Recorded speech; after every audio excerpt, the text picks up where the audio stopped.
The night hung heavy with anticipation as I stood with my two friends, Sarah and Mike, in front of the decrepit mansion at the end of the winding, shadowy road. We'd heard the rumors, whispers of a cursed house, hidden deep within the woods, where the souls of the damned roamed freely. Our hearts pounded in our chests, a mix of fear and excitement coursing through our veins.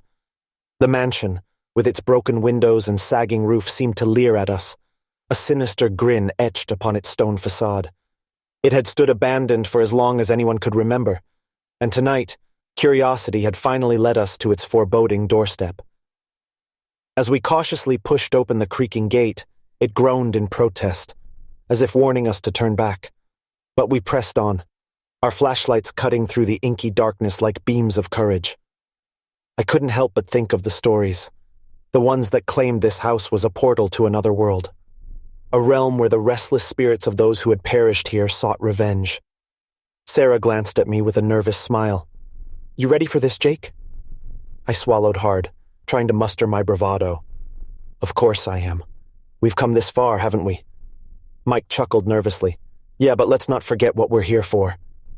He held up a small, ornate box, the supposed key to unlocking the secrets of the mansion.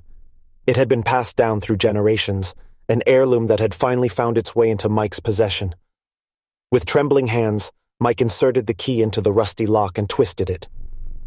The door groaned open, revealing a grand foyer, adorned with decaying chandeliers and faded portraits of long-forgotten ancestors. The air was thick with dust and the unmistakable scent of decay. We exchanged uneasy glances, but the allure of the unknown propelled us forward.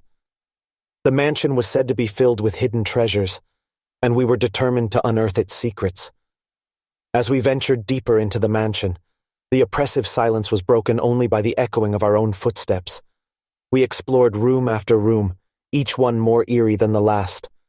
Tattered curtains swayed in the ghostly breeze, and strange half-formed shadows danced on the walls. Then, in the dim light of our flashlights, we stumbled upon a room that sent a chill down our spines. It was a child's bedroom, frozen in time. A rocking horse stood in the corner, its wooden eyes seeming to follow us. Dust-covered toys lay strewn across the floor, as if waiting for their owner to return. But it was the wall that held our attention, a series of crude drawings, each one depicting a sinister figure, a spectral presence, looming over a frightened child. I couldn't shake the feeling that we were not alone in that room. Just then, a distant whisper echoed through the mansion, like the faintest breeze rustling through ancient pages. Sarah's eyes widened, and she clutched my arm. "Did you hear that?" My heart raced as I strained to listen. "Yeah, I did." Mike's voice trembled. "We should leave, guys. This place is giving me the creeps." But before we could turn and flee, the room plunged into darkness. Our flashlights flickered and died, leaving us in a suffocating blackness. Panic set in as we fumbled for the exit, but the door slammed shut, trapping us inside. In the pitch-black room, the whispering grew louder. The spectral figures on the wall seemed to come to life, and the malevolent presence in the room drew closer. It was then that I realized we were not alone, and whatever haunted this mansion was very, very real. Our hearts pounded in our chests as the room felt increasingly oppressive, and the once dormant air became charged with an otherworldly energy.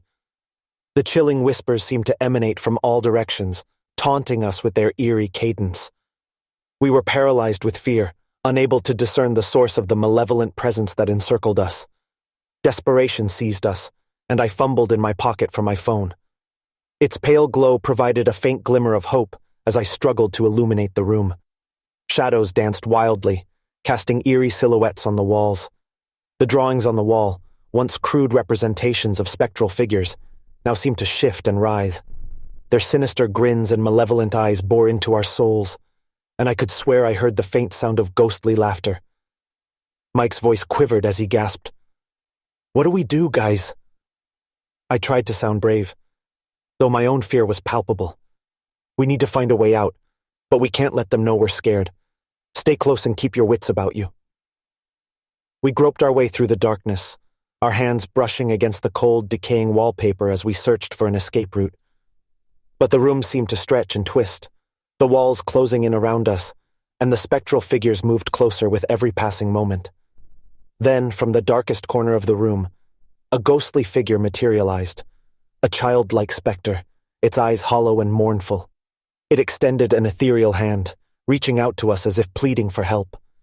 The whispering voices grew louder, echoing its silent plea. With trembling hands, I reached out to touch the apparition, and it recoiled, its form dissolving into the shadows. But in that fleeting moment, I felt a surge of icy dread. This place was not haunted by vengeful spirits. It was consumed by an insatiable darkness that fed on fear. Sarah cried out as she stumbled upon a hidden door, hidden beneath layers of dust and decay. We scrambled to open it, and as the door swung open, a blinding light flooded the room, banishing the shadows and malevolent presence. We tumbled out into a moonlit corridor, gasping for breath, our hearts racing. The mansion seemed to release its grip on us, and the sinister whispers faded into the distance. We wasted no time, and fled from the cursed mansion, our steps quick and determined. As we reached the iron gates, we looked back at the mansion, which now loomed like a malevolent specter against the night sky. We knew we had narrowly escaped the clutches of an ancient evil, an evil that preyed on the living, feeding on their fear and torment. The mansion had revealed its terrible secret, and we were forever changed by the horrors we had witnessed. Our quest for adventure had led us to the brink of despair, and as we left that accursed place, we knew one thing for certain.